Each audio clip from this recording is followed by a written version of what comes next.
Hi there, my name is Robert Stellick with Blue Planet Surf Shop, and today I'm going to talk a little bit about the leash plugs and how to set them up with your leash strings.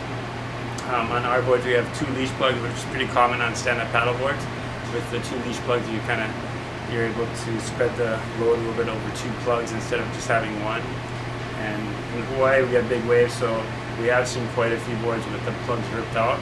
So if you are planning to surf in anything overhead high waves, maybe double overhead waves, I would definitely recommend using both plugs to attach the leash to your board to kind of spread out the load.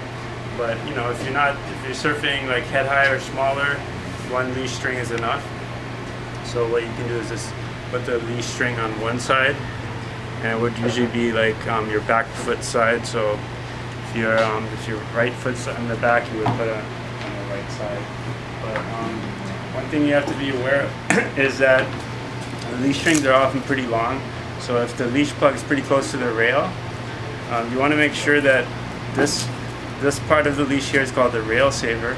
So when you Velcro that on, this should be over the rail to protect the rail from the string.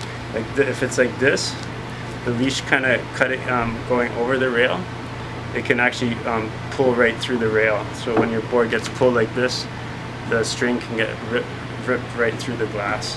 So we've seen that happen quite a bit too on a repair shop.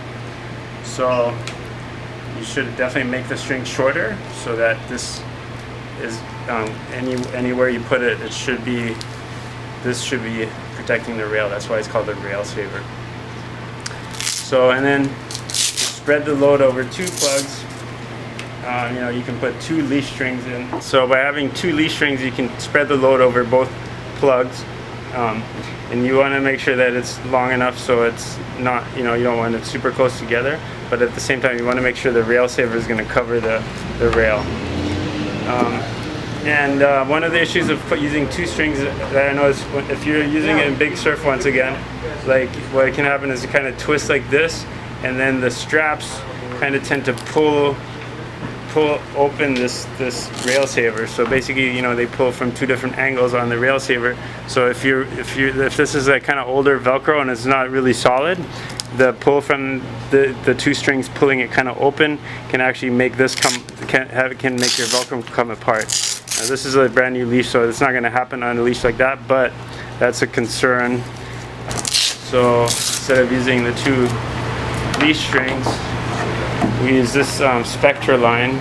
It's pretty thin, but this is actually 600 pound test strength. It's very strong. It also has an abrasion resistant kind of sheath on it. So the inside is Spectra line, and then has this very strong sheath on it. So it's very abrasion resistant too, and you can kind of bend it almost like a wire, which makes it really easy to put in. So and we've been using this for years and haven't really seen any come back broken. I mean, over time the sheath can kind of get worn through, so it's good to replace them every so often if you notice any kind of fraying. And because the leash plugs can be kind of sharper on the edges, so that there can be a fraying, especially right around the edges of the leash plug. This is how we put it on, and then you can put the rail saver over both strings. And then you have a solid attachment that kind of spreads the load out over both plugs, and it kind of can move around. We found this works very well. So I guess Bill Babcock pointed out that the angle is very important, that this angle between the leash and the string is at least 45 degrees. If this leash is too short and it pulls like this, you can actually increase the load per plug, like it increases. So you definitely want to make sure there's enough play that you have at least a 45-degree angle here, and a little bit more is probably even better. So, and then if you're concerned about, like right now, if any of these points fails, the leash will come off. So even though this leash is the string is very strong, over 600 pound test string, if that's a concern, you could actually double it up. You could put two strings on there, and then you have 4 times 600 pounds test strength, so that's like 2,400 pounds to rip that thing out. Yeah. Pretty hard to do. But we found that just having this one string, haven't had any issues even using it in bigger surf. So That seems to be the way to go for us. Haven't had any leash plugs break out like this, and haven't had any leash strings break. Usually, even with the strong leash, it's the leash that fails somewhere, or the board gets buckled from the pull away. But these strings we haven't really seen them fail, so it's a good way to go. That's what I would recommend.